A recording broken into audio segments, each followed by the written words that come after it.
नमस्कार। उत्तराखंड की खबरों के साथ मैं हूं मनोज मानस। खबरों का रुख करेंगे उससे पहले देख लेते इस वक्त की अहम सुर्खियां। सीएम धामी का सैनिकों को बड़ा तोहफा। परमवीर चक्र विजेताओं की अनुदान राशि 1.5 करोड़ की गई है। विजय दिवस की पूर्व संध्या पर जारी किया गया संदेश। 28 जुलाई को होगा पंचायत चुनाव के दूसरे चरण का मतदान। प्रत्याशियों ने प्रचार में झोंकी ताकत। चुनाव आयोग ने भी पूरी की तैयारी। उधम सिंह नगर की काशीपुर में खाद के लिए प्रदर्शन। खाद वितरण को लेकर भारी हंगामा। किसानों को पर्याप्त खाद नहीं मिलने से बढ़ा बवाल। हरिद्वार में कांवड़ मेले के बाद सफाई अभियान जारी। कांवड़ मेला सफलतापूर्वक हुआ संपन्न। नगर निगम और उत्तर प्रदेश सिंचाई विभाग ने सफाई अभियान शुरू किया। रुड़की बीएसएफ जवान की चाकू मारकर हत्या। आरोपी ओमी और उसके साथियों ने मिलकर कुंवरपाल को मौत की घाट उतारा। लक्सर में पुलिस ने पकड़ी नशे की खेप। आरोपी के खिलाफ एनडीपीएस एक्ट के तहत केस दर्ज। आरोपी लवनाथ को स्मैक के साथ किया गया गिरफ्तार। की न्यूज़, खबरों का सारथी। और अब खबरें विस्तार से। खबर देहरादून से, जहां मुख्यमंत्री पुष्कर सिंह धामी ने प्रधानमंत्री नरेंद्र मोदी को भारत के इतिहास में प्रधानमंत्री के रूप में दूसरा सबसे लंबा कार्यकाल पूरा करने पर प्रदेशवासियों की ओर से हार्दिक शुभकामनाएं दी। धामी ने कहा कि मोदी के नेतृत्व में देश तेजी से प्रगति कर रहा है और विश्व में भारत की अलग पहचान बन रही है। उन्होंने प्रधानमंत्री को नए भारत का निर्माता बताते हुए 2047 तक विकसित राष्ट्र बनाने के उनके संकल्प की सराहना की। मुख्यमंत्री ने भगवान बद्री विशाल और बाबा केदार और प्रधानमंत्री के उत्तम स्वास्थ्य और लंबी आयु की कामना की। आजाद भारत के इतिहास में प्रधानमंत्री के रूप में दूसरा सबसे लंबा कार्यकाल पूरा करने वाले आदरणीय प्रधानमंत्री श्री नरेंद्र मोदी जी को, जो जन गण मन के नायक हैं, उनको मैं देवभूमि उत्तराखंड की जनता की ओर से बहुत बधाई देता हूँ, शुभकामनाएं देता हूँ। उनके नेतृत्व में आज देश तेज़ी से आगे बढ़ रहा है। विश्व के अंदर भारत की एक अलग पहचान विकसित हो रही है। अंत्योदय को सिद्धांत को लेकर अंतिम छोर में खड़े हुए व्यक्ति तक विकास की धारा पहुंचाने का काम हुआ है। भारत को पुनः विश्व गुरु के रूप में स्थापित करने के लिए उन्होंने जो परिश्रम किया है, परिश्रम की पराकाष्ठा की है, आज पूरे देश के अंदर और दुनिया के अंदर यह दिखाई दे रहा है। और मैं उनको नए भारत का निर्माता कहूँ तो ये कोई अतिशयोक्ति नहीं होगी। अगली खबर देहरादून से है, जहां प्रथम चरण के त्रिस्तरीय चुनाव संपन्न हो गए हैं। वहीं अब दूसरे चरण के लिए सभी प्रत्याशी पुरजोर से कोशिश कर रहे हैं। वहीं 20 सुधोवाला जिला पंचायत क्षेत्र से जिला पंचायत प्रत्याशी कुमारी कंचन के समर्थन में एक जनसभा का आयोजन किया गया। ये आयोजन गांव मासदावाला में किया गया, जिसमें क्षेत्रीय विधायक शहदेव पुंडेर भी शामिल हुए। भाजपा अधिकृत जिला पंचायत प्रत्याशी कुमारी कंचन के समर्थन में लोगों से वोट की अपील की। और भाजपा सरकार चाहती थी कि जनता के जो प्रतिनिधि किसी के भी 20 जिला पंचायत सुद्धोवाला से हमारे भारतीय जनता पार्टी से अधिकृत प्रत्याशी कुमारी कंचन जी चुनाव लड़ रही हैं। और क्या नाम से आज मैं उनके चुनाव प्रचार में यहाँ पर आया हूँ मसंदावाला, और जहाँ जहाँ मैं क्षेत्र में गया हूँ तमाम जन समर्थन कुमारी कंचन जी को मिल रहा है। भारतीय जनता पार्टी के अधिकृत प्रत्याशी हैं। धन्यवाद, आपने अपना कीमती समय दिया। मैं कंचन 20 सुद्धोवाला से भाजपा अधिकृत जिला पंचायत पद की प्रत्याशी हूं। क्षेत्र में विकास करना ही मेरा एकमात्र उद्देश्य है। जिन क्षेत्रों में सड़क निर्माण नहीं है या सड़कों की मरम्मत नहीं है, उन सभी क्षेत्रों में सड़कों का निर्माण कराया जाएगा। जहां स्वास्थ्य के लिए किसी भवन की आवश्यकता है, मिलन केंद्र, बारात घर, उन सभी का निर्माण कराया जाएगा। बढ़ेंगे अगली खबर की ओर। खबर देहरादून से है, जहां राज्य आंदोलनकारियों के कल्याण के लिए सरकार सक्रिय है। और राज्य मंत्री सुभाष वर्तवाल ने बताया कि उन्हें ये जिम्मेदारी मिलने के बाद से ही आंदोलनकारियों के हित में कई पहल की गई। हाल ही में सचिवालय में आयोजित एक बैठक में आंदोलनकारियों और उनके परिवारों के कल्याण के लिए विभिन्न बिंदुओं पर चर्चा की गई। बैठक में राज्य आंदोलनकारियों के लिए बेहतर कार्य योजना तैयार की गई, जिसे मुख्यमंत्री पुष्कर सिंह धामी के समक्ष प्रस्तुत किया गया। इस दौरान उपनल की तर्ज पर राज्य आंदोलनकारी कल्याण निगम स्थापित करने का प्रस्ताव भी रखा गया, जिससे आंदोलनकारियों को समुचित सहायता और सुविधा मिल सके। मुख्यमंत्री से जल्द इस प्रस्ताव पर कार्रवाई की उम्मीद जताई गई है।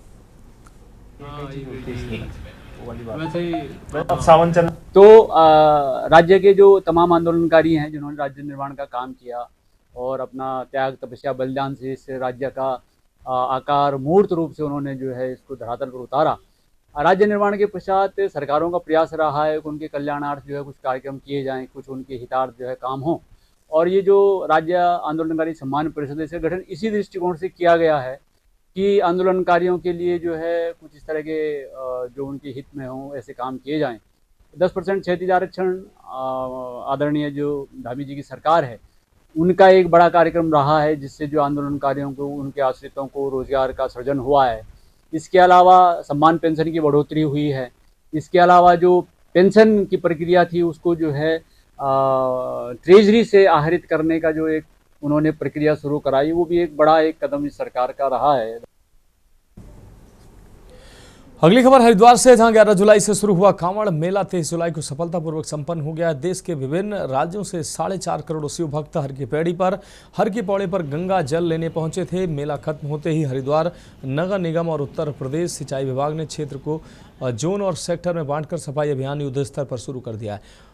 ओम पुल सहित अन्य घाटों पर सफाई का कार्य तेजी से चल रहा है। उत्तर प्रदेश सिंचाई विभाग के एग्जीक्यूटिव इंजीनियर विकास त्यागी ने बताया कि दोनों विभागों के अधिकारियों के बीच बेहतर समन्वय के समन्वय के कारण मेला सफलतापूर्वक संपन्न हुआ और करोड़ों कांवड़ियों का स्वागत भव्य रूप से किया गया है।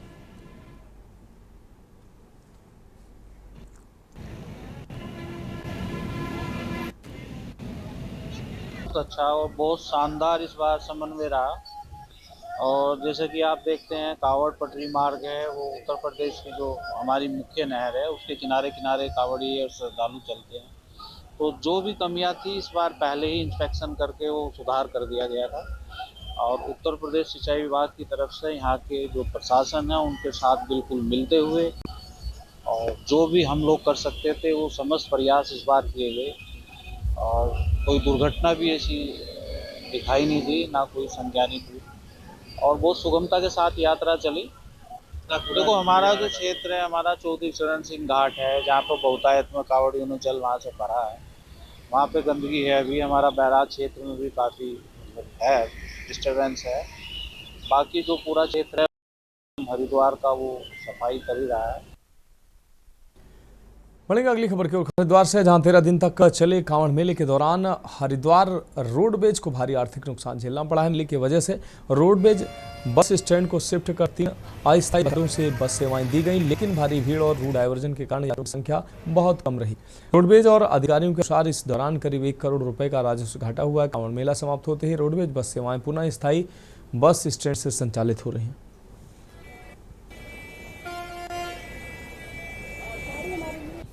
देखिए, क्योंकि इस बार इस बस अड्डे से इतर 3 बस अड्डे बनाए गए थे जहाँ पे यात्री अच्छी तरह उपलब्ध नहीं हुआ, जिस कारण लगभग 1 करोड़ रुपए के आसपास हानि हुई। इसका कारण ये है कि यात्री उपलब्ध नहीं हुए, बस अड्डे पर पहुंच नहीं पाए, जो भी है पर कुल मिलाकर यात्री बहुत कम रहे। चंडी पुल पे सिर्फ खड़ी रही है, इतना उपलब्ध नहीं हो सके।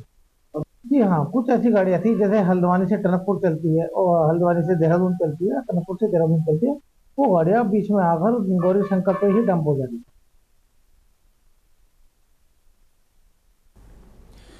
बात करेंगे अगली खबर की। उधम सिंह नगर के काशीपुर में उतरी काशीपुर बहुकिसान सेवा सहकारी समिति ने समिति में यूरिया खाद वितरण को लेकर भारी हंगामा हुआ है। किसान सुबह से लाइन में खड़े थे, लेकिन आरोप है कि चहेतों को पहले ही खाद बांट दी गई और आम किसानों को पर्याप्त खाद नहीं मिली। किसानों ने भ्रष्टाचार का आरोप लगाते हुए समिति के बाहर जोरदार प्रदर्शन किया है। वे कहते हैं कि अक्सर कुछ खास लोगों को ही खाद मिलती है, जबकि बाकी किसान भूखे ही रह जाते हैं। किसानों ने यह भी कहा कि जब वे शिकायत लेकर जाते हैं तो कर्मचारी अनदेखी करते हैं। किसान इससे पहले भी कई बार इस तरह की मनमानी की शिकायत कर चुके हैं, लेकिन कोई कार्रवाई नहीं हुई है। ये स्थिति उनके लिए खेती की मुश्किलें और बढ़ा रही हैं। सबसे पहले सुबह कौन आया है और किसकी पर्ची कटी है? से आज यहाँ पे उत्तरी सोसाइटी में अपने मेरा खाता है, मैं खाद लेने के लिए आया था, जिसकी सूचना कल मैंने खुद ब्रजेश यादव जो यहाँ के स्टाफ हैं उनको फ़ोन करके प्राप्त की थी। जिसके बाद मैं आज जब खाद लेने पहुंचा तो इन्होंने अंदर से ताला लगा के अपने मित्रगणों की पर्ची काट दी गई है। खाद इन्होंने खुद ही उनको दे दी गई है। कुछ बंदे तो यहाँ पे मौजूद भी नहीं है जिनके यहाँ पे उनका मतलब चला पर्ची कट चुकी है, खाद उनकी बढ़ चुकी है। जो 350 कट्टों का जो ट्रक आया था वो सारा बढ़ चुका है। जो हम लोग सुबह से यहाँ किसान खड़े हैं, जिनमें से हमारे साथ मित्रगण हमारे अंकल जी भी हैं, ये कह रहे हैं कि हम कल भी आए थे, कल इन्होंने हमारी किताबें जमा नहीं करी थी। मैंने रात इनको जब फ़ोन कराया तो उन्होंने हमसे कल भी बोला था कि हमने किताबें कुछ जमा कर रखी हैं, पहले वो काटेंगे उसके बाद हम आपको देंगे। ऐसा कुछ नहीं है। अब जो है आप देख सकते हो इसमें सब फिर रसीदें कटी हुई हैं, 10-10, 20-20 कट्टे, जो भी 15-15 कट्टे हैं, जो हमने किसी को फोन नहीं किया, मतलब सब अपने आप ही आए हैं और सबको जो है दिया गया था।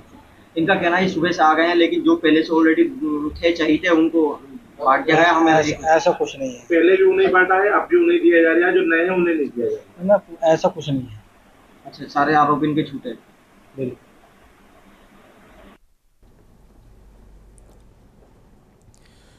उत्तराखंड में पंचायत चुनाव के दूसरे चरण का चुनाव 28 जुलाई को होना है। पंचायत चुनाव लड़ने वाले प्रत्याशी अपने पक्ष में घूम घूम कर वोट भी मांग रहे हैं। पंचायत चुनाव में अलग अलग नज़ारा भी सामने आ रहा है। हल्द्वानी ब्लॉक के चांदनी चौक घुड़दौड़ा ग्राम सभा से ग्राम प्रधान पद के लिए दिव्यांग महिला प्रत्याशी भी चुनाव मैदान में हैं और वे अपनी दिव्यांगता को दरकिनार करते हुए चुनाव मैदान में उतरे हैं। यही नहीं, इस चुनाव में उनके पति भी उनका पूरा सहयोग दे रहे हैं। इस दौरान वो कहते हैं कि हौसला बुलंद हो तो हर मंजिल आसान होती है। इसी से प्रेरणा लेते हुए हल्द्वानी ब्लॉक के चांदनी चौक घुड़दौड़ा ग्राम सभा को दिव्यांग पुष्पा रजवार चुनाव लड़ रही हैं। समाज की सेवा भाव का सपना लेकर अपने दिव्यांग पति कृपाल सिंह रजवार के सहयोग से गांव की छोटी सरकार के लिए चुनाव मैदान में उतरी हैं और ग्राम प्रधान प्रत्याशी पुष्पा रजवार का कहना है कि समाज की सेवा भाव को देखते हुए उन्होंने चुनाव लड़ने का फैसला लिया। विषय क्षेत्रवासियों को इस बार एक विकलांग भी एक इतनी हिम्मत कर सकता है कि वो भी सेवा कर सकता है उससे।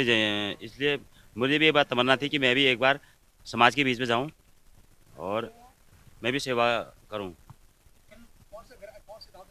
मैं चांदनी चौक घुड़दौड़ा से ग्राम प्रधान के इलेक्शन लड़ी। मेरी मिसेज महिला प्रत्याशी पुष्पा रजवार। चुनाव निशान आइसक्रीम है सर। वैसे ये कहना चाहूँगी कि जो मेरे को सपोर्ट मिलेगा मैं भी उनके पीछे खड़े उतरूँगी। बहुत बड़े समर्थन मिल रहा है।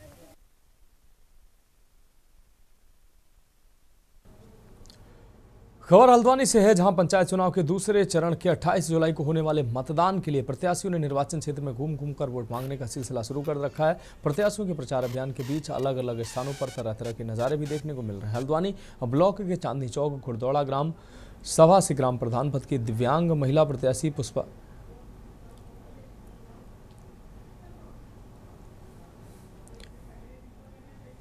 रजवार चुनावी मैदान में दिव्यांगता को दरकिनार करते हुए मैदान में डटी हुए प्रत्याशी के प्रचार अभियान में उनके पति ने एड़ी चोटी का जोर लगा रखा है। प्रत्याशी पति कृपाल सिंह रजवार के मुताबिक बुलंद हौसला मंजिल को आसान बना देता है। पुष्पा समाज की सेवा की भावना से मैदान में उतरी।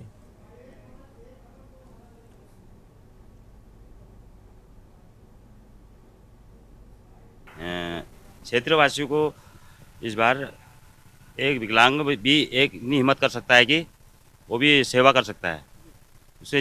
इसलिए मुझे भी ये बात तमन्ना थी कि मैं भी एक बार समाज के बीच में जाऊं और मैं भी सेवा करूं। मैं चांदनी खबर कालाडूंगी से, जहां पत्ता पानी ग्राम सभा का प्रधान पद की प्रत्याशी गीता नेगी ने घर घर जाकर मतदाताओं से अपने पक्ष में वोट देने की अपील की। सैकड़ों समर्थकों के साथ आयोजित रैली में उन्होंने ग्राम की सड़क, पानी, बिजली, नहर, शौचालय और सरकारी आवास जैसी समस्याओं को प्राथमिकता से हल करने का वादा किया। गीता नेगी ने कहा कि वह जनता के हर सुख दुख में उनके साथ खड़ी रहेंगी और विकास कार्यों को तेजी से पूरा करेंगे। सभी समर्थकों को धन्यवाद करता हूं जो अपना संपूर्ण सहयोग हमें प्रदान कर रहे हैं। और हमारी मिसेज गीता नेगी ग्राम सभा पत्ता पानी से एक ग्राम प्रधान उम्मीदवार हैं, जो हमारा चुनाव चिन्ह है अनाज की बाली। मेरा सभी जनता से अनुरोध है कि अच्छी समझ के साथ वोट डालें, अपना वोट का सदुपयोग करें और भारी मतों से हमें विजय बनाएं। धन्यवाद। मैं गीता नेगी पत्ता पानी की सभी ग्राम सभा को मेरा प्रणाम, नमस्कार और सभी को आभार। जो भी हमारे समर्थक हैं। और मैं इस ग्राम सभा से ग्राम प्रधान के लिए उठी हुई हूँ और मेरा निशान है अनाज की बाली। और जो मेरे चुनावी मुद्दे हैं मुख्य रूप से जैसे कि स्ट्रीट लाइटें हैं हमारे वहाँ गांव की, जो कहीं पर भी अवेलेबल नहीं है अभी। और दूसरा हमारा यहाँ पर जो बस स्टैंड है, यहाँ पर ना बैठने की व्यवस्था है ना कुछ है। और दूसरा हमारा ना पेयजल व्यवस्था है ना सिंचाई व्यवस्था है, तो वो मेरे मुख्य रूप से मेरे ध्यान में है। और बहुत सारे लोगों का मेरे पास मतलब मैसेज आया कि हमारे राशन कार्ड नहीं बने हुए हैं, हमारी बहुत सारी जो पेंशन वगैरह जो हमें गवर्नमेंट देती है वो नहीं लगी हुई है, तो हमारे इस पर मुख्य रूप से ध्यान दिया जाए। तो मेरा वो रहेगा, मुख्य रूप से ध्यान रहेगा कि इन चीज़ों को, चुनावी मुद्दों में मेरा इन्हीं चीज़ों में मेरा ध्यान रहे।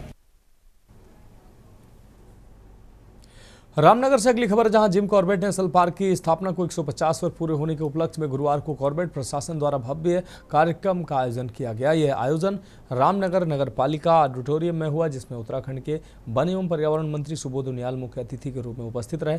इस मौके पर वन विभाग के उच्च अधिकारी, कॉर्बेट टाइगर रिजर्व के अफसर, स्थानीय जनप्रतिनिधि, वन्यजीव प्रेमी, पर्यावरण कार्यकर्ता और स्कूली बच्चों ने भी बड़ी संख्या में शिरकत की है। कार्यक्रम की शुरुआत जिम कॉर्बेट के जीवन और उनके योगदान पर आधारित एक डॉक्यूमेंट्री फिल्म से हुई। इस फिल्म के माध्यम से बताया गया कि कैसे जिम कॉर्बेट ने एक शिकारी से वन्यजीव संरक्षक की भूमिका निभाई और भारत में बाघ संरक्षण की नींव रखी। डॉक्यूमेंट्री के बाद सांस्कृतिक प्रस्तुतियों का आयोजन किया गया, जिसमें गोरा साधु और मोती नामक नाटकों का मंचन हुआ। इन नाटकों ने मानव और वन्यजीवों के बीच सह अस्तित्व, संघर्ष और संरक्षण के संदेश को प्रभावी ढंग से प्रस्तुत किया। कार्यक्रम का एक विशेष आकर्षण था भारतीय डाक विभाग द्वारा जारी किया गया जिम कॉर्बेट की 150वीं जयंती पर आधारित विशेष स्मारक लिफाफा, जिसका विमोचन खुद वन मंत्री सुबोध उनियाल ने किया।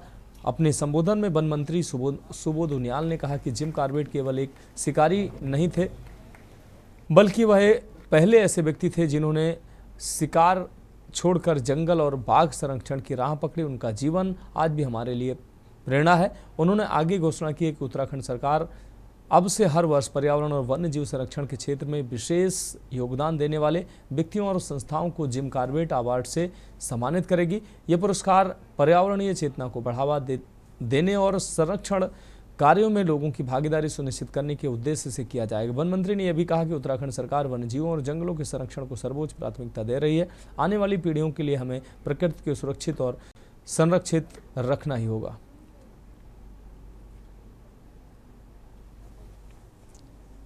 कॉर्बेट साहब की आज 150वीं जयंती और निश्चित रूप से अगर रामनगर का जहाँ पर भी जिम कॉर्बेट साहब की जहाँ भी बात होगी तो रामनगर का नाम अपना भी आ जाएगा। तो आज जो लाखों लोगों को रोजगार जिम कॉर्बेट पार्क दे रहा है, जो कॉर्बेट साहब के वाइल्ड लाइफ कंजर्वेशन पर और उससे पहले लोगों की जो वैन ईटर्स को लेकर के लोगों के अंदर जन जागरूकता फैलाने में जो हमेशा योगदान उनका रहा, वो उनके प्रति एक सम्मान के तौर पर इस पार्क का नाम जिम कॉर्बेट पार्क उनके नाम पर को समर्पित किया गया।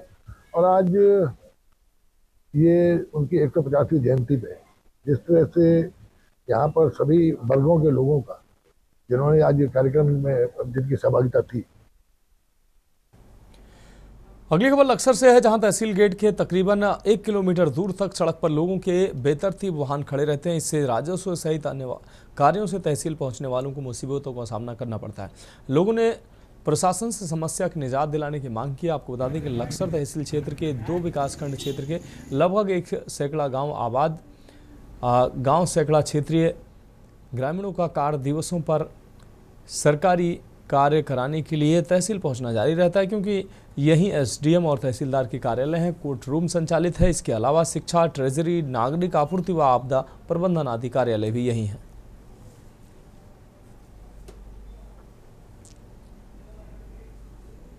देखिए, फिर इसमें हम आगे विचार करेंगे। नगर पालिका को कहेंगे कि कहीं पे अगर जगह है, जमीन है, वहाँ पे ढूंढेंगे और उसका प्रस्ताव तैयार करें, ताकि जो है वो वाहन सड़कों पे ना खड़े रहें।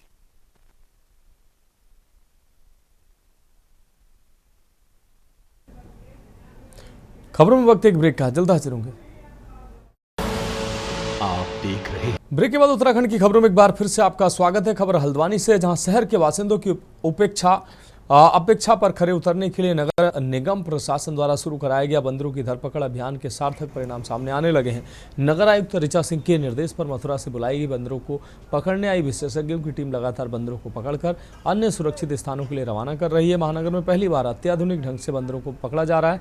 लोगों पर हमला कर घायल करने वाले 140 बंदरों को अब तक पकड़ा जा चुका है। नगर आयुक्त ऋचा सिंह ने बताया कि अभियान लगातार आगे भी जारी रहेगा। अभियान के तहत पकड़े जाने वाले बंदरों को वन विभाग के हवाले कराया जा रहा है। पकड़े गए बंदरों का बधियाकरण भी कराया जा रहा है, जिससे बंदरों की आबादी को बढ़ने से रोका जा सके। शहर के बासिंदे अभियान की सराहना करते नजर आ रहे हैं। मुझे जहाँ जहाँ सूचना प्राप्त हुई है, सबसे पहले पॉलीशीट से सूचना प्राप्त हुई थी कि वहाँ पर कुछ काटने वाले जो बंदर हो गए थे, बार बार लोगों को काट रहे थे, बुजुर्ग पर भी हमला किया था। उसके बाद वन विभाग से कांटेक्ट किया गया। उसके बाद हम लोगों ने एक मथुरा की कंपनी थी जिसके साथ अनुबंध किया है और बंदर पकड़ने की प्रक्रिया हल्द्वानी में प्रारंभ हुई है। विभिन्न जगहों से अब तक 140 बंदरों का रेस्क्यू किया जा चुका है और इनको वन विभाग को सुपुर्द किया जा रहा है। तो और किस तरीके से बंदर रहेगी जारी रहेगा सभी जो 60 वार्ड हैं? देखिए, जहाँ जहाँ से अब तक सूचना प्राप्त हुई, क्योंकि सभी लोगों को पता है कि इस समय टीम बाहर से आई हुई है, तो जो लोग इसमें सूचना दे रहे हैं तत्काल उस एरिया में टीम को भेजा जा रहा है और वो पिंजरा लगाकर अब तक जो 140 बंदर इन्होंने पकड़े हैं। अगली खबर रुड़की से है, जहां कोतवाली क्षेत्र के टोडा कल्याणपुर गांव में बीती रात बीएसएफ के जवान सुमित कुमार के पिता कुंवर पाल के हमलावर ओमी ने अपने साथियों के साथ मिलकर चाकू मारकर हत्या कर दी। हत्या करने के बाद आरोपी मौके से फरार होने में सफल रहे। पुलिस ने हत्या का मुकदमा दर्ज कर लिया है। आपको बता दें कि बीएसएफ जवान के पिता गुरुवार को शाम से गायब हुए। बाद में रात के समय मंदिर के पास झाड़ियों में उनका शव पड़ा मिला। पिता की हत्या की खबर मिलते ही पुत्र बीएसएफ जवान सुमित कुमार घर पहुंचे और पुलिस को पूरे मामले की जानकारी दी। जवान ने ओमी और साथियों पर पिता की चाकू से हत्या करने का आरोप लगाया है। पुलिस रिपोर्ट दर्ज कर शव का पोस्टमार्टम पुलिस ने कराया है। एसपी देहात शेखर चंद्र सोयाल ने दावा किया है कि जल्द ही आरोपियों को गिरफ्तार कर लिया जाएगा।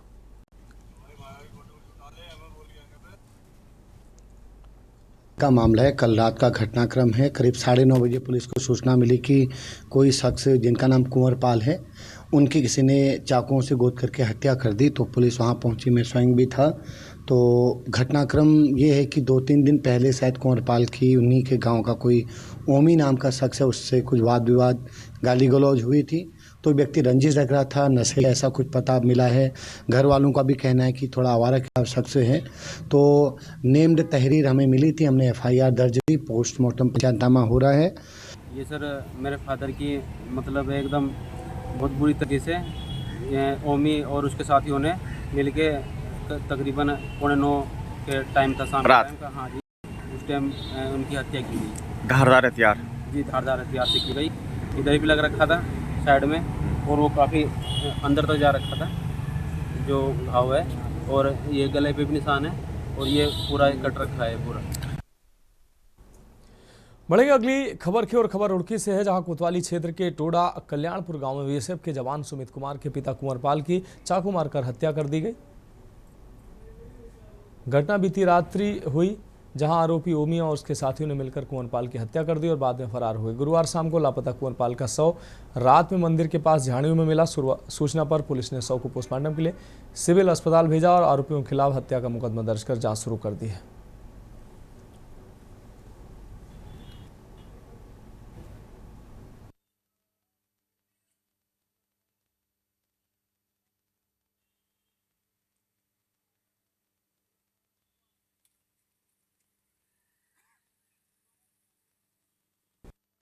कल रात एक सूचना मिली करीब 9:30 बजे के आसपास पुलिस को कि किसी व्यक्ति ने ये बताया कि उसके पिता की किसी ने हत्या कर दी। तो पुलिस वहाँ पर पहुँची, मैं खुद भी था आधे घंटे बाद, करीब 10 बजे के आसपास। तो वहाँ उस व्यक्ति की डेड बॉडी थी और कुछ प्रत्यक्षदर्शी थे जिन्होंने कहा कि कुछ दिन पहले एक उसी गांव का कोई दूसरा शख्स है जिसका नाम ओमी है, उसने उसके साथ मारपीट और गाली गलौज की थी और वो रंजिश रख रहा था। तो प्रथम दृष्टया यही हमें तथ्य मिले कि उसने ही उसका मर्डर किया। हमने FSL टीम बुलाई, डॉग स्क्वाड से सर्चिंग भी चल रही है। FIR नेम्ड दर्ज हो चुकी है। ये सर मेरे फादर की मतलब एकदम बहुत बुरी तरीके से ओमी और उसके साथियों ने मिलके तकरीबन 8:45 के टाइम था, शाम टाइम का। हाँ जी, उस टाइम उनकी हत्या की गई। धारदार हथियार? जी, धारदार हथियार से की गई। इधर भी लग रखा था साइड में, और वो काफ़ी अंदर तक जा रखा था जो घाव है, और ये गले पे भी निशान है, और ये पूरा कट रखा है पूरा। तो बॉडी पिताजी की कहाँ पर मिली? ये खेत सर, में? ये मंदिर के पास काली माता का मंदिर है। अच्छा। उसके जस्ट 50 मीटर पीछे मिली है। फिलहाल उत्तराखंड की खबरों में अभी के लिए मेरे साथ इतना ही। मुझे दीजिए इजाजत और आगे आप देखिए के न्यूज इंडिया का विशेष कार्यक्रम मंथन हमारे प्रधान संपादक दुर्गेन चौहान जी के साथ। आप देख रहे हैं के न्यूज, खबरों का सारथी।